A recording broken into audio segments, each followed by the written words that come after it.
The charter jet carrying Binyam Mohamed back to Britain also contained Foreign Office staff, police officers and a doctor. After nearly 8 years in the custody of 3 different governments, it was the British authorities which had taken him in, just as they did when he was a teenager. The UK granted him asylum when he came from Ethiopia as a 15-year-old. But since 2002, he has been shuttled around the world and, according to a statement read by his lawyers, has endured barbaric treatment at the hands of supposedly civilized governments. I have been through an experience that I never thought to encounter in my darkest nightmares. Before this ordeal, torture was an abstract word to me. I could never have imagined that I would be its victim. It's still difficult for me to believe that I was abducted, hauled from one country to the next, and tortured in medieval ways, all orchestrated by the United States government. Binyam Mohamed's journey began when he flew to Pakistan in 2001 and spent time there and in Afghanistan. The US alleged he was involved with the Taliban and Al-Qaeda. He was arrested when he tried to fly back to Britain using a false passport. He claims MI5 officers were present at his interrogation. 3 months later, he was moved to Morocco in a process we now know as rendition. This is where he alleges the torture was most extreme.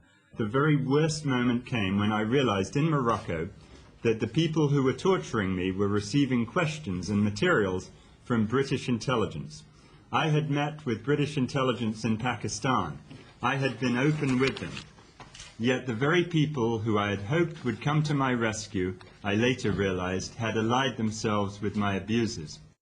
After 2.5 years in a secret Moroccan prison, he was transferred to America's Bagram Air Base in Afghanistan.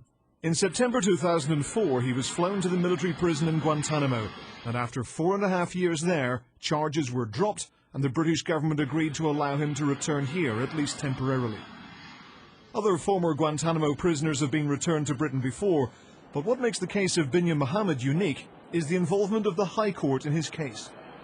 Last year, 2 judges ruled that British security services had participated in his unlawful interrogation and accused the US authorities of refusing to release key evidence. Despite his allegation of British involvement in maltreatment and suspicions that he has links to Islamic extremism, Binyam Mohamed's release has been orchestrated by officials here at the Foreign Office to try to help the new White House administration.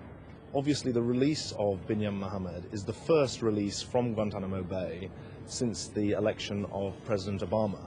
We very much welcome President Obama's commitment to close Guantanamo Bay, and I see today's return of Binyam Mohamed as the first step towards that shared goal. But even though the Attorney General is investigating the allegations, human rights groups want more.